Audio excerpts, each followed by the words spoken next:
Welcome to Unit 5. This unit is going to be kind of interesting. We're going to do actually half of it in these 2 weeks before our Thanksgiving break, and then we're going to come back after Thanksgiving and do the other half. We'll split it up. I'll make sure you're fully aware. We're going to have quizzes and things like that along the way, but I just wanted you to know this is a big unit, Unit 5, but we're going to split it up in 2, and it kind of works out with the breaks. Anyway, this is Section 1.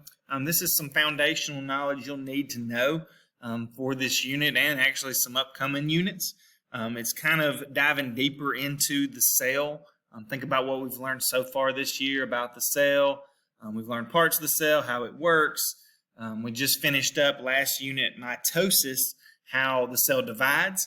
Now we're actually going to be talking about these chromosomes that we took a brief look at in last unit. So before we dive into chromosomes, though, let's talk about some definitions, I guess you could say, that you need to know. All right, so you have many types of specialized cells in your body. When we looked at the animal and plant cells back in like Unit 2, they were just generalized versions of it. In reality, we have very specialized cells. If you were to take your brain cell and look at it compared to a kidney cell, they look very differently. Or a muscle cell. They have different component parts because they're specialized in their job. So what we talked about last unit a little bit was cell differentiation, about how cells become tissues and tissues become organs, all that kind of stuff. So anyway, we can divide cells into 2 different types, all right? 2 different types. The first is called somatic cells. Somatic cells are body cells. They make up most of your body tissues and organs. So like the brain or the muscle or the lungs or the kidneys or whatever we're talking about, these are all somatic cells. Yes, they are very different from each other. They're all classified as body cells, okay? So somatic. Anytime you see the term or the prefix soma, or even it's a suffix, it means body, okay? So soma means body. Somatic cells, body cells. The second type of cell that we have in our being, in the organism that is us, is called a germ cell. Germ cells can be found in the reproductive organs, in the ovaries for females and testes for males. So these germ cells, as we're going to see in section 2 of this unit, they can develop into what's called gametes. All right, and think about gametes as sex cells. And maybe by this point in your scientific career, you've learned about egg and sperm cells. Those are gametes. All right, egg for females, sperm cells for males. So these germ cells, unlike somatic cells, will eventually turn into something else. Okay, they're going to turn into these gametes, which are fully formed eggs and sperm, if an organism has reached a certain level of maturity. So in humans, we call it puberty. Once you go through puberty, your germ cells at that point can and do most likely turn into egg and sperm cells. All right, and this is really what we're going to be focusing on with things like genetics. We're going to be learning the next couple of units. All right, so to recap, you got 2 different types of body cells right now.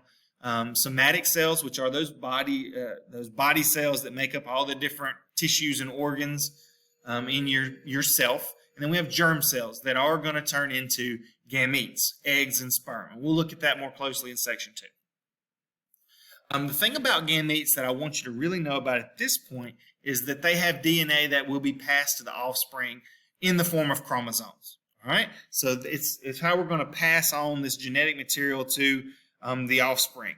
So think about you. You receive genetic material, DNA, from your biological mother and biological father.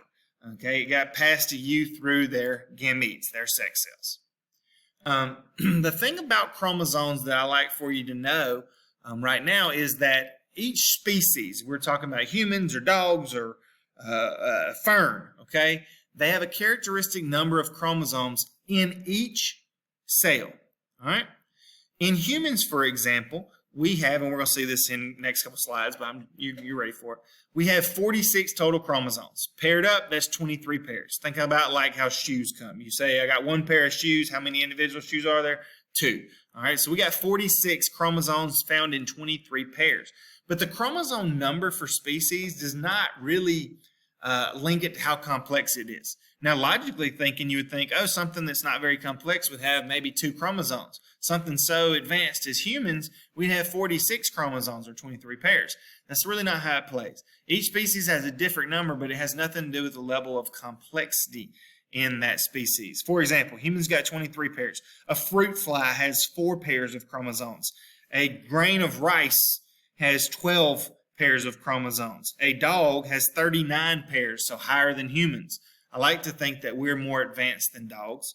A certain type of fern called a rattlesnake fern has 91 pairs of chromosomes, so over 3 times the number of chromosomes in humans.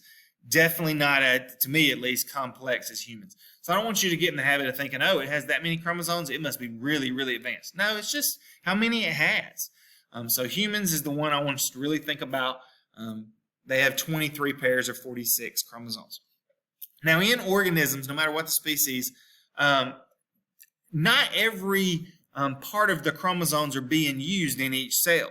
For example, the cells that are found in your kidneys, they have the chromosomes for things related to, like your eye color, okay? They're obviously not using it, so they're not what we call expressed. They're written on those chromosomes, but they're not using all of the different parts of the chromosome called genes to get expressed in the different body cells. They're still there. You know, if we took a cell from your brain or your skin or your lungs or wherever, it's going to have the same 46 chromosomes with the same DNA on it, but just some of them aren't being used in those cells. It's the way you can think about it. These are just some drawings we don't really need. All right, so your cells, every cell has 46 chromosomes or 23 pairs. Let's think about them in pairs. We have these pairs. There's 23 pairs of chromosomes in each one, and they're referred to as homologous pairs. They're homologous pairs because let's look at number 4 right here. These 2 chromosomes that come together, we got one from mom and one from dad. All right, so both of them have this genetic material that could be related to us, and as we'll see later on after Thanksgiving, some of these are turned on and some of them turned off for certain reasons. Okay, so we have these pairs. We still have 46 total of them, but we have these 23 pairs called homologous pairs. Homo means same, so these are chromosomes that have basically the same genetic material, but some genes are going to be shown and some of them aren't in our individual species. So one from mom, one from dad. Autosomes are what we refer to as 22 of the 23 chromosomes. All right, so we kind of have them labeled out here. If you've already watched the video with the Amoeba Sisters little cartoon, talked about this is referred to as a karyotype. We're not going to, I'm not going to have that on a test or anything, but it's definitely worth noting. A karyotype laid out here of some, body's all individual chromosomes. Okay, all 46 of them, 23 pairs. Notice 1 through 22 look very similar. They're not exactly the same, of course, but they do look very similar in many ways. These are called autosomes. Okay, these are telling you basically everything there is to know about you except for one key detail, and that is found in the 23rd chromosome. Sorry, that kept popping up there. And these are called the sex chromosomes. So in our chromosomes, we have autosomes and sex chromosomes. All right, these directly control development of sexual characteristics. So basically, whether you're biologically, sexually a male or female. All right. So what your genes tell you. The first 22 pairs of them tell you everything there is to know, from your height to how do your ears look to, if you have a genetic condition, things like that. The 23rd pair we call the sex chromosomes. They're directly related to biologically sexual characteristics. All right.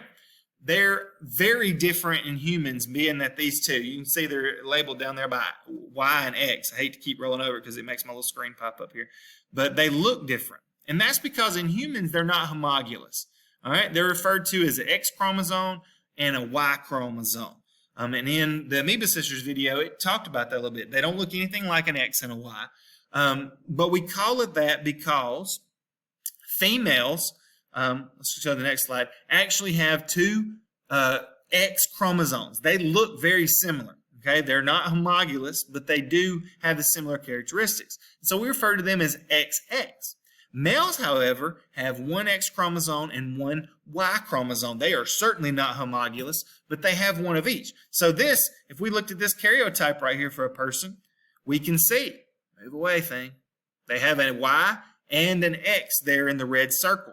This is a male. This is a male based on their sex chromosomes. All right. If this was a female, they would have two of what we call the X chromosomes. Now think about how this plays out in going to offspring.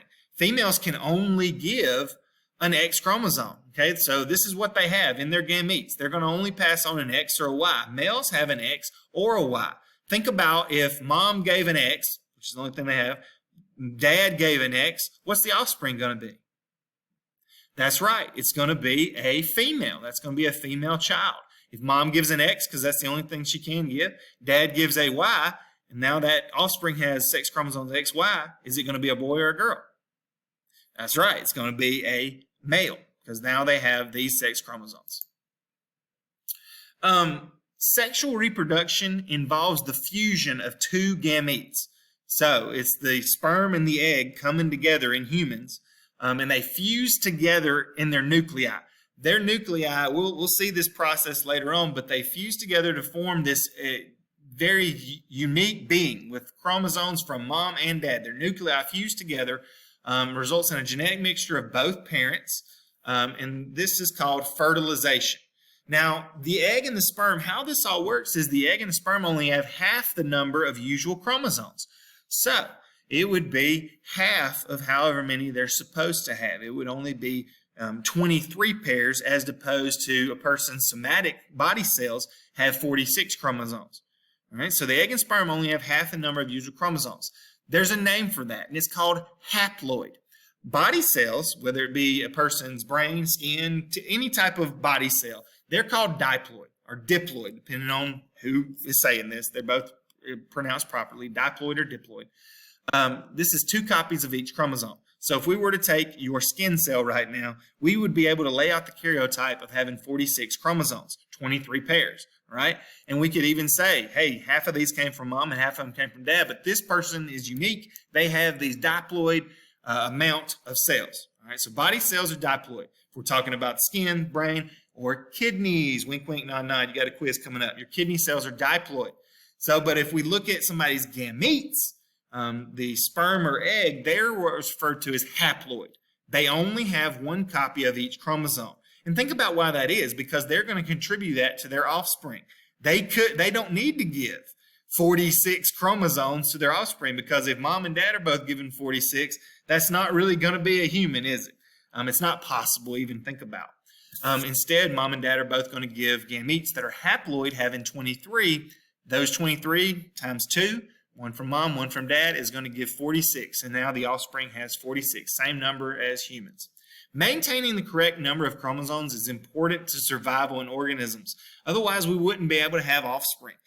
That species, if we're talking about humans or a rattlesnake fern, would not be able to have offspring unless these gametes were haploid. Okay, because they can only pass on half from mom, half from dad, and we get a full organism. Germ cells, sex cells, undergo a process called meiosis, which section 2 is going to cover, to form these gametes. Remember, we've got somatic cells and germ cells. Germ cells make gametes, make the sperm or the egg. Meiosis, not mitosis, meiosis is the process that forms them. We're going to look at this very closely. These germ cells that are diploid are going to divide into haploid cells, forming either a sperm or an egg. All right, so that's what we got to look forward to. Make sure you look at these notes. Make sure you put these notes into your handout.